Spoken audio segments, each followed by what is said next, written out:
Hi, I'm Bill Butler. It's 9:30, February, I believe the 9th. It is a good time to harvest bald cypress. It's actually the tail end of a good time to harvest bald cypress because it's just starting to warm up. Insects haven't come out yet. The snakes really haven't come out yet, certainly no larger reptiles. So it's a good time to be out in the swamps and not have to worry about any type of the fauna, as it were. The flora, the trees we're harvesting today is a bald cypress. I'm in a swamp west of New Orleans. This is a typical harvest area for the New Orleans people who want to pull bald cypress. We're out in the swamps. This is not a bayou. There is no moving water. We are landlocked, so pulling out any of these trees is not going to affect the wetlands. The trees have just started to pop out their buds. It's a good time to dig the trees because the sugars have moved from the roots up into the trunk. When we take the top of the tree off, there's going to be no branches from here down. So all the hormones that are triggering the tree to put out new buds, they're up in the trunk now. We're going to be leaving some roots on the tree. When I get home, I'll be putting it into a plastic tub, and no drainage on the tub. Just pack it with bonsai soil, and the tree should grow. I selected this tree because the size of it, of course. I like the taper below the water line. I'm going to show you. Okay, dealing with only about 6 inches of water here, coming out to here where the water really gets considerably deeper, upwards of a foot deep.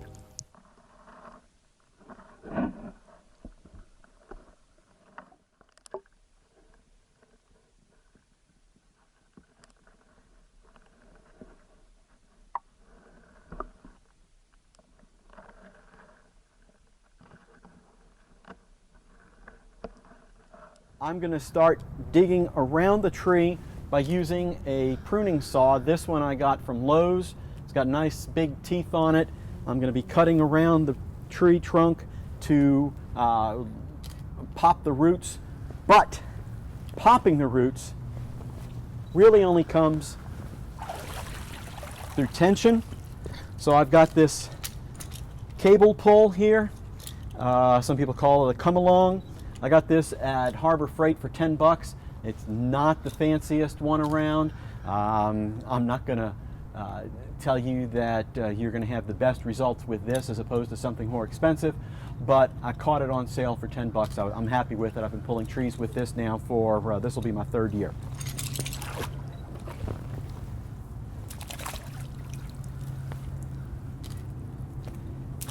Need to find some anchor trees.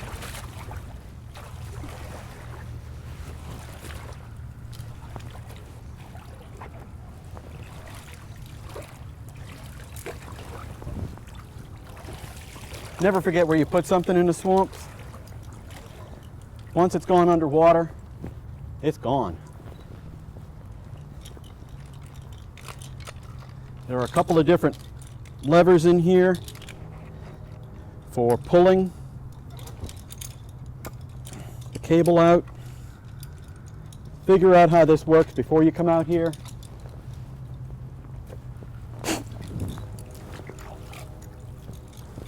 Otherwise, you're going to be spending a lot of time wondering why the son of a gun won't release the cable. I've got an equipment barge out here. I'll show you this real quick. Another item you can get at Lowe's. I believe Home Depot sells these, maybe. I like this particular tub because it has ribs in it. I've had some weaker tubs that if I'm trying to float a tree out of the swamp, the center of the tub buckles. You get no good flotation when your tub is sinking, do you?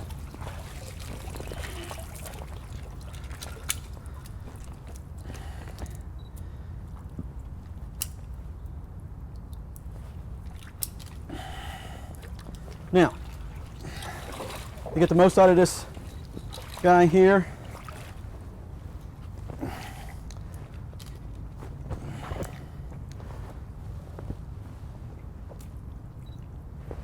you want the rope to be as tight as possible before you start pulling on the cable.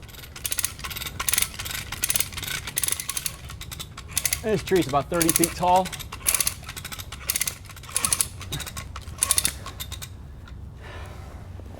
Now that I've got tension on one side of the tree, I'm going to start cutting over on this side of the tree so that the roots start popping.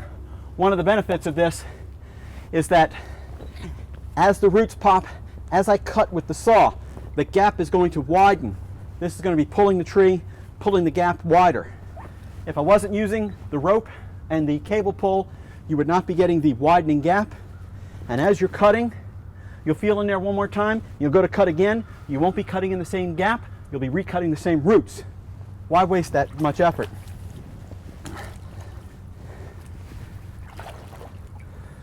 Make sure you're not cutting things that you don't want to cut. Clear out around the tree. I could feel, in this case, not all trees do this, but there's a root mass in there and it starts to come off a little bit. So I'm going to do it just outside of that section there.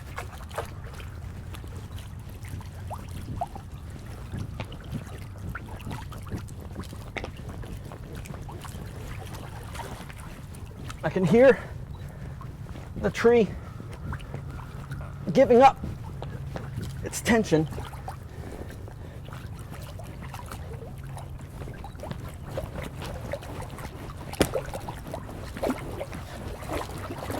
Oh, there's a big one down there.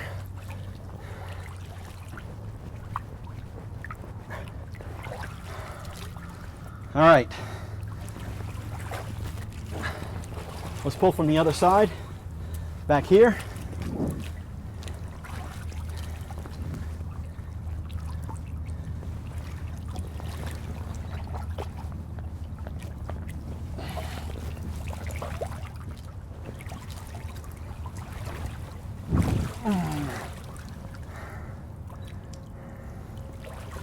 All right. Now, I did a fair job of cutting from this side. I'm going to need to find something not too far in that direction. I'd rather not be pulling right on the trees where I've got all my camera gear hooked up. The tree's going to come down on top of it. I see a tree over there. The distance is a little further than I think that rope can handle. So, get a longer rope. Oh, look, here comes the barge. So,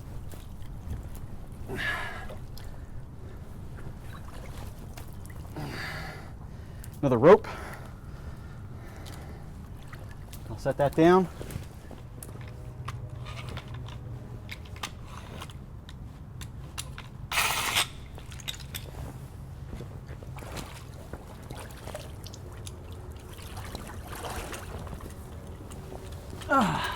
You want this as high as possible. Those of you who don't understand why, it's for the tension, for the leverage, I mean.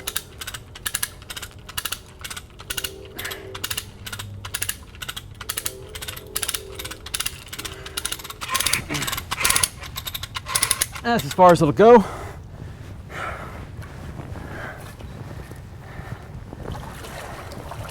Got a fair amount of tension on it now, going the opposite direction.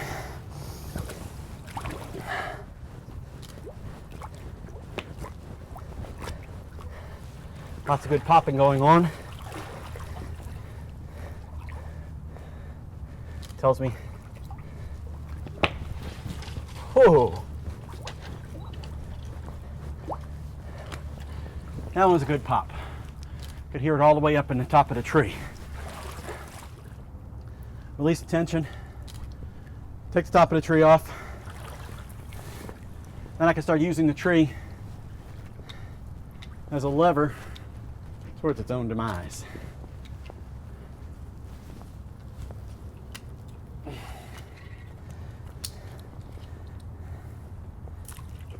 Okay. Since you, the viewer, are in that direction, well, my camera equipment is in that direction. I'm going to take the tree off, see if I can push it that way.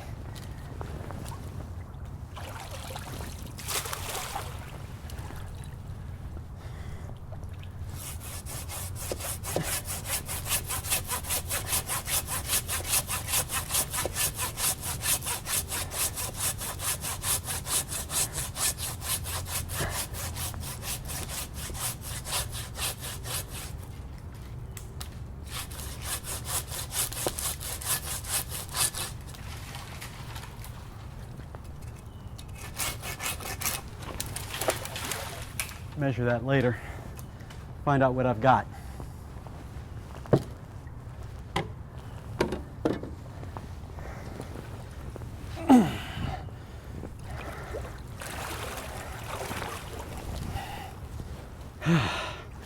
Now, what I'm going to do is find out if I've got to make yet one more cut. I want to know what direction this tree moves. Son of a gun's got still, yeah, that direction. Got to tie it off over there.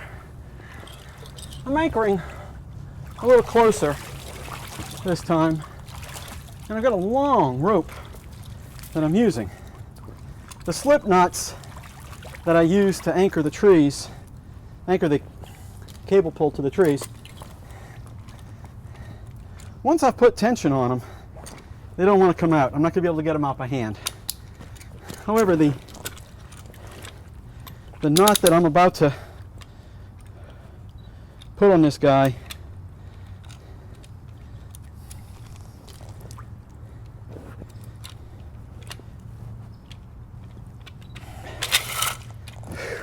will come out the next time I go to pull something further out than the knot. What I want to do is tie a slip knot in this rope, this loop over here. This is the side, excuse me, this is the side that's going to have all the tension pulling on it, tightening up the knot. If I do this, loop in this direction, tie it, not from the tight end, from the loose end, run that through here to form the loop.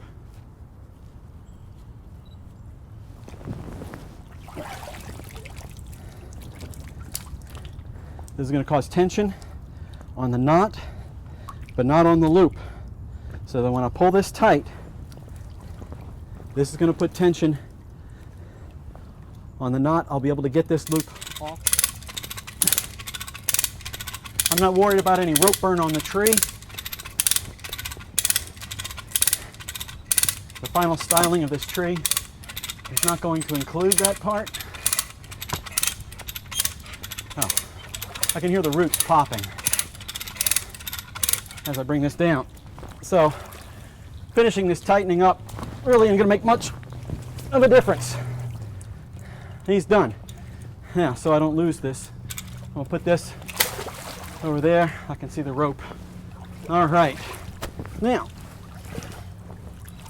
I wanted to be lazy.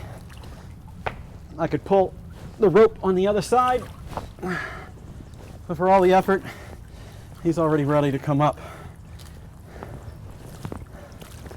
Now, let's see what I've got. Let's go ahead and put this funky thing underneath here.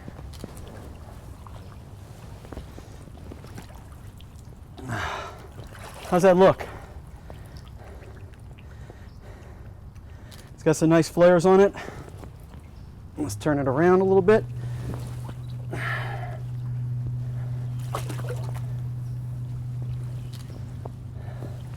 This guy has got a real grip on the swamp floor.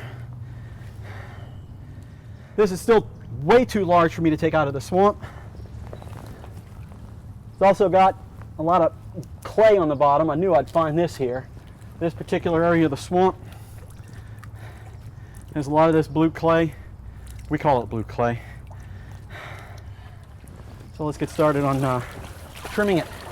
Now, how far do I need to trim this? It's going to go into a mason tub when I get it home.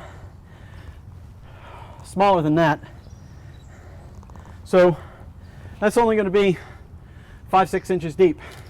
I don't need more than that. Why? I got to take this out of the swamp. So this particular saw cuts on a pull stroke. Should do just fine.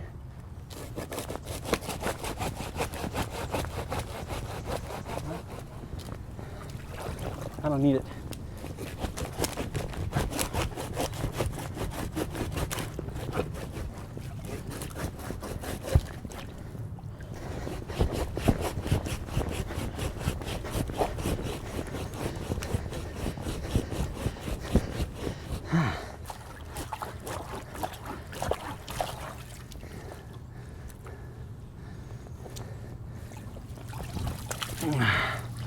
That's another 5-10 pounds of crap just in that one clump.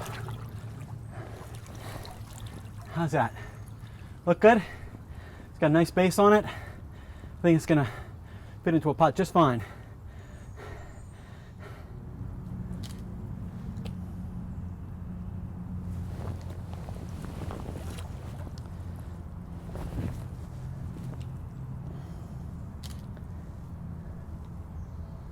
It was raining when I got the tree home. I wasn't able to videotape the process of potting the tree, but it's a standard field harvest potting of a tree. Get a bonsai hook in there, dig out everything that's not root, clean up the roots nice with a garden hose, pack it in with bonsai soil, put some rooting hormone into the mix to stimulate root growth. I'm not going to use any holes in the tub. It's going to just sit in water and bonsai soil for the next year. It's going to be putting out new growth up and down the trunk. I expect new growth to come in probably 4 to 6 weeks from now. I should have growth up and down the trunk of the tree. I did make some root selections on here. Some of the roots were unsightly. Everything else seems to be doing okay. I've got a tree that has a lot of fine roots up near the surface. That's the kind of thing you don't always find out until you get it home and start cleaning the tree out. Sometimes you end up with roots that don't have enough of the fine hair roots on them. So this is the tree. We'll take a look at it again in a year, at which point I'll be making some branch selections. I'll figure out which branch, if any, grows on the front of the tree, which one I'll be using as the new leader. What you're looking at is the front of the tree. Let me turn this around. They say if you can't find the front, find the back. I don't find this side of the tree to be particularly attractive. To show off the tree as best I can, I'm going to look for the widest base possible.